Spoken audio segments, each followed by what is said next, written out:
This is Xiaomi's 13 Ultra. It is a camera, more than it is a phone, almost. They've partnered up with Leica again, but they've just gone to the max with this model here. So we have the 1-inch type sensor, the IMX989 is our main camera, and then we have three IMX858s, also 50 megapixels on the back of it.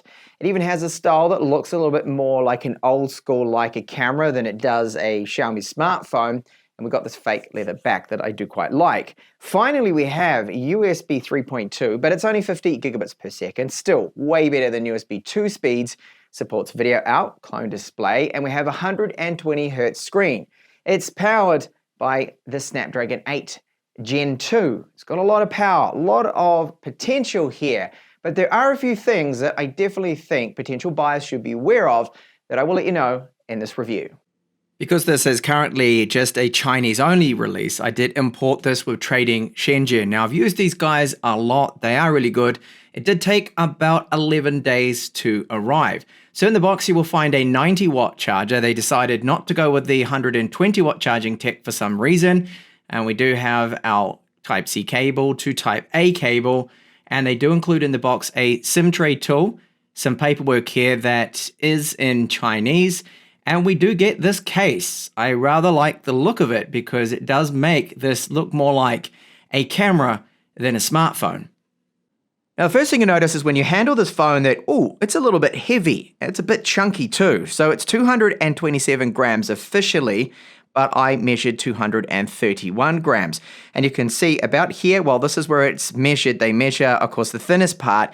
It's 9.1 millimeters officially, but it gets a lot thicker here. You can see from the back, gets thicker where the camera module sticks right out there quite a bit. Now the frame is squared off around the edges here. We've got metal, power up and down, volume buttons. They do feel really good. Down the bottom here, we have our SIM tray. It takes 2 nano SIMs. No micro SD card support, of course. Our loudspeaker downwards firing 1, and the Type-C port is USB 3.2, but it is only the 5 gigabits per second. Still, I'll take that any day over USB 2.0, which we had before. USB 2 specs, so slow. And video out with it now, finally, yay! They're doing this. Yes, they've finally started to do what people have been asking for years. So we do have up the top here an IR transmitter, microphone, secondary loudspeaker, and the front-facing camera. This is, I'll just show you the fingerprint reader. Works quite well. It's 32 megapixels. Now, the front-facing camera is like a mid-range level. Really, it is when you see the selfies, the kind of photos it produces, and not only that, video quality. So, still 1080p. Xiaomi refuses to move over to 4K 30, 4K 60 with front-facing cameras.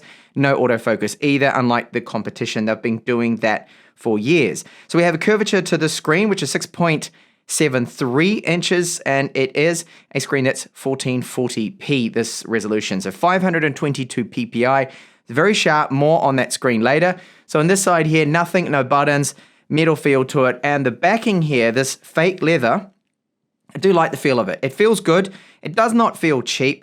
Now where our camera module is, I don't know whether this is glass or not. I believe it could actually just be plastic. Kind of has that feel to it when I tap away at it. And we've got etched into it, you can see the 4 cameras. So they're all 50 megapixels. We have a periscopic camera there too. So this one's got a 5 times optical zoom. We've got our ultra wide, and they've got a telephoto as well, which is 3.2 times optical zoom. And then of course the 1-inch main camera, which I believe is this one right here. 1-inch type sensor, the IMX989. The other 350 megapixel cameras, they are the IMX858. So very good set of cameras here that's getting a lot of hype. So we've got our dual tone LED flash right here, microphone on the rear, and it's hard to see here, but 2 little dots there, the laser assist autofocus. The phone does have this, which is a mechanical variable aperture. You can see it right now in action. So it's either completely open, which is f1.9, or then shut f4.0, which is great, this tech here. But I don't like to call it a variable mechanical aperture because to me, variable would allow you to get the settings in between. But it's either wide open or closed. So it's just the 2 settings. Huawei, on the other hand, with their new tech, with their mechanical variable aperture, it's a proper variable aperture. You get 10 settings in total. So f1.4 right up to f4.0, but then all of the apertures in between, which this just limited to the 2. And of course, they do have their partnership with Leica, which I really do like. So our display has a curvature to it on the edges. It's a little bit more than that of a Galaxy S23 Ultra. Personally, I wish it was flat, but it isn't. That's just the way it is. We have to accept it. Now you'll see that when I turn it and put it on an angle, that the colors shift out right on the edge. So it is an LTPO AMOLED, 6.73 inches, and I'll just go into the display settings here and show you what we do have. So the resolution, I've forced this for the whole time I've been testing it onto 1440p. I mean, why not? That's what I paid for. If you pay for a 1440p screen, use it at the highest resolution, unless of course you need to save on battery life.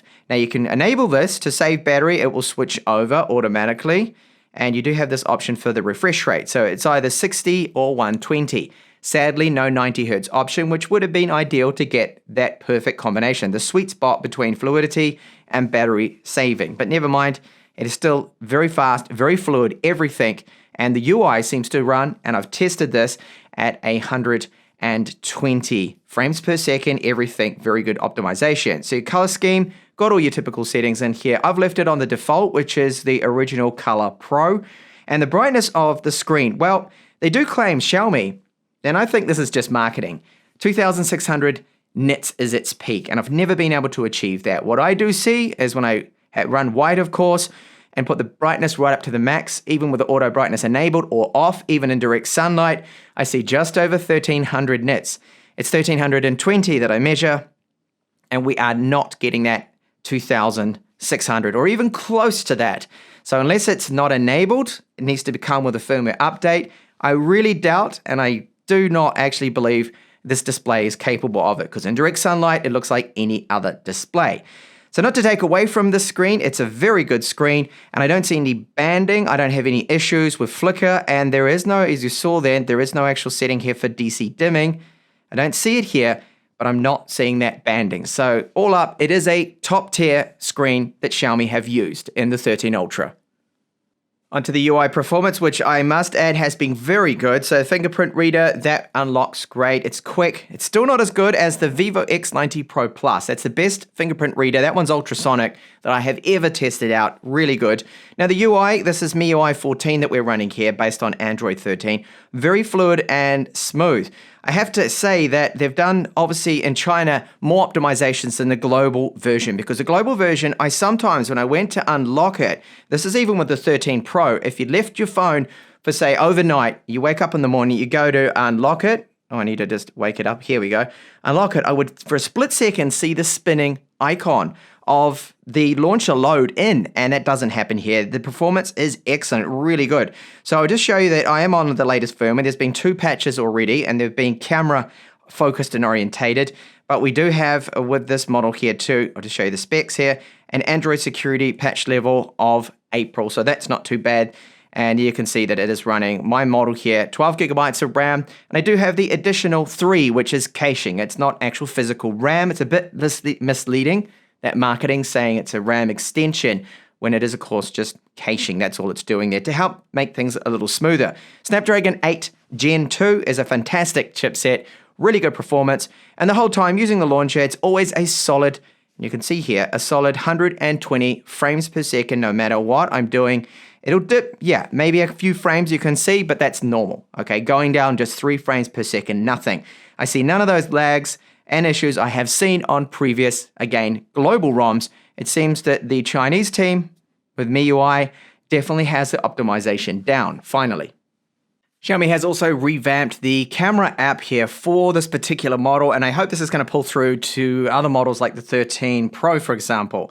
So you see here, we can change between the Leica, Vibrant, and the Authentic. Now, I do prefer Authentic because it's mimicking or trying to be more like a real camera, and I do find that they just don't tone down on the oversaturation, they tone down on the over-sharpening, and the colors are more true to life. So tapping here, you could get your various options. Now, I won't go into this in detail. The aperture there, you can control that too through this, or you can also go through the Pro mode. They do even have a what is called Director's mode here too, which is something new. You go in here more, and you'll find it's just, where is it? Right there, Director's mode.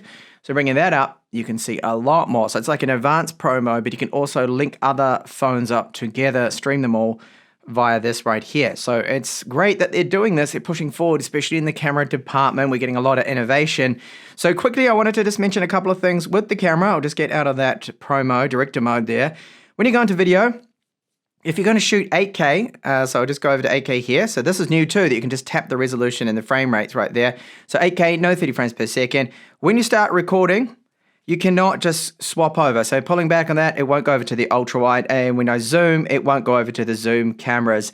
But when you do shoot in 4K right now, 4K 30, for example, so I'll go over to, this is the main camera, start to record. When you then pull back on that, it does go over to the ultra wide camera.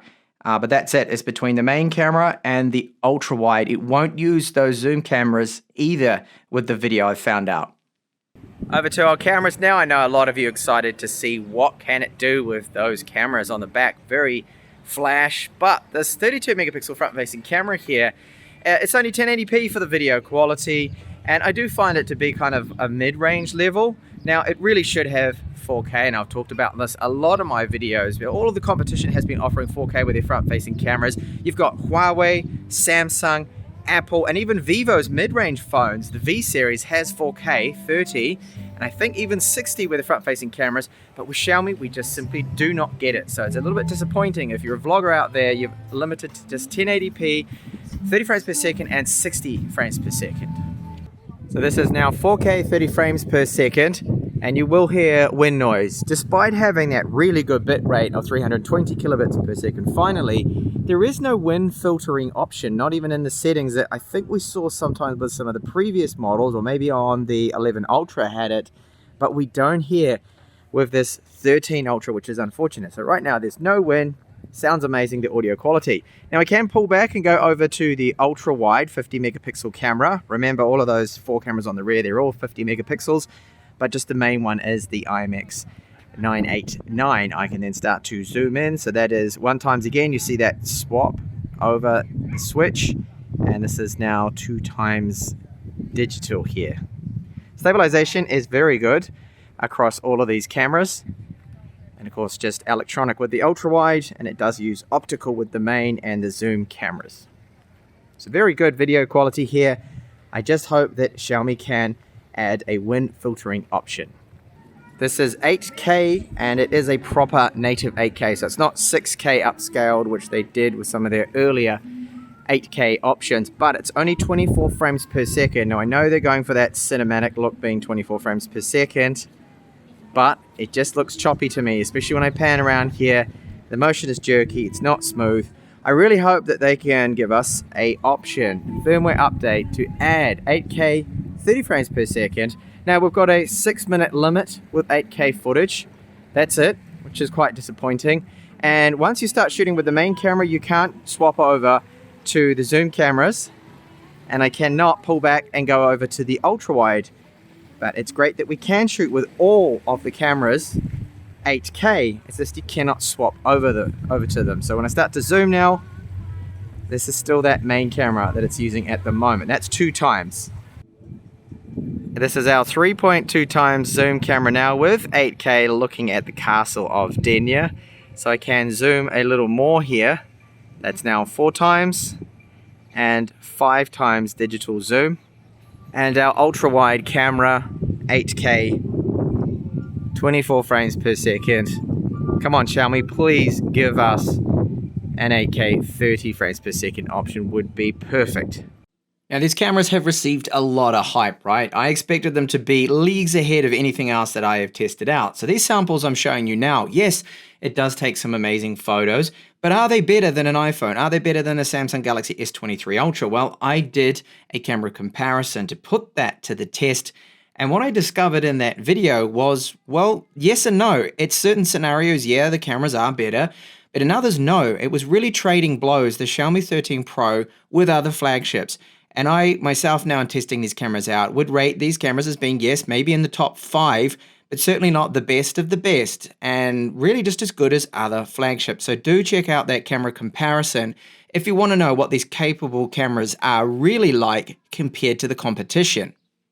So the phone has been very fast, fantastic, really good, high speed. I can get on my Wi-Fi 6E, no problems. But what I've done now is turn off my wireless just to show you what is the deal breaker for me and possibly many.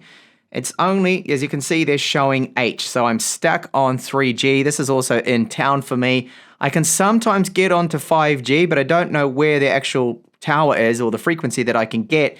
It seems to be limited to certain parts of town. And most of the areas where I go, I'm stuck on 3G, and that means downloading anything, even loading up a web page, is painfully slow, and even sending a photo that I tried to do with WhatsApp, it just did not work for me. And even trying to load things up via Twitter on 3G is just a little too painful. So that's a deal breaker for me, missing out on that LTE band 20 that it does not have because it's not using a global modem. That is why I would have to get the global version if it is released. So when you first get the phone, there is quite a bit of bloatware in Chinese, but the good part about it is that you can remove almost most of it. The global versions of their ROMs, MIUI 14, you still have a lot of things that you can't get rid of completely. So in a way, that's good. But remember, you've only got Chinese and English. There are no other languages when it comes to the Chinese ROM. So that's why you really should probably go and get the global version if you need, say, French, German, whatever. So there was an update. This is one of two. The one for the system here, the other was just a quick little camera update too.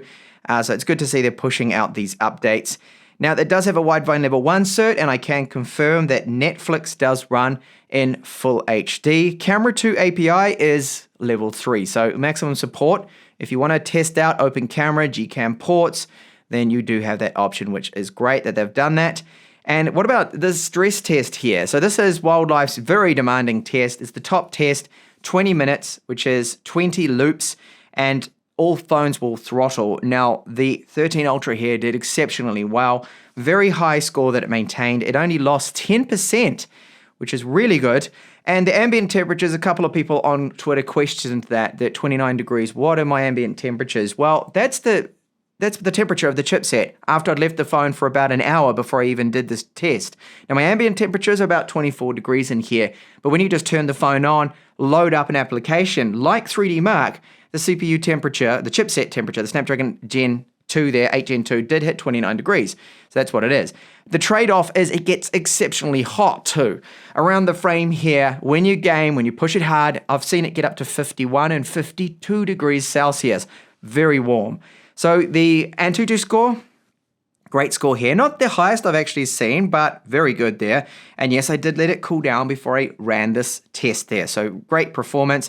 Internal storage, UFS 4.0, it is very quick. You can see random reads and writes, and those sequential reads and writes there. Wow, I mean, that is as fast as a PCIe 3.0 SSD you'll find in a gaming laptop or in an Ultrabook.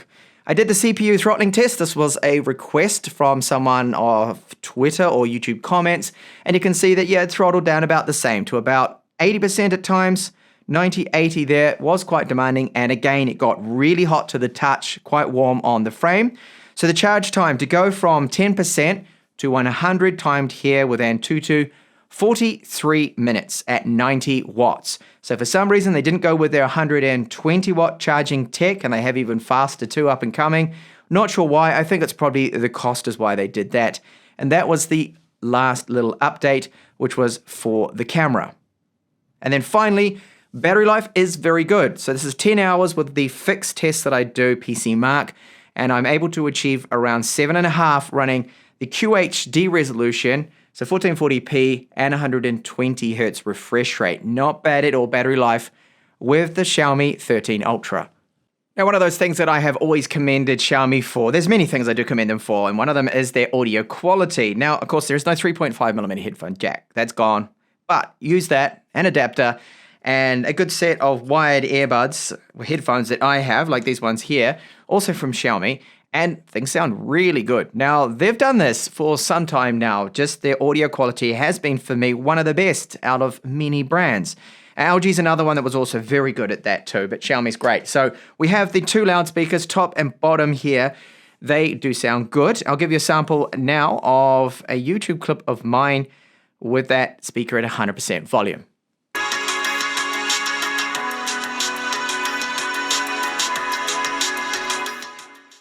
So overall, they are good sounding loudspeakers. Now, what about audio quality too with voice calls? No problem. There is active noise cancelling for the other side with the mics, and I found the call quality to be pretty much like any other flagship. Sounds very similar to my Galaxy S23 Ultra.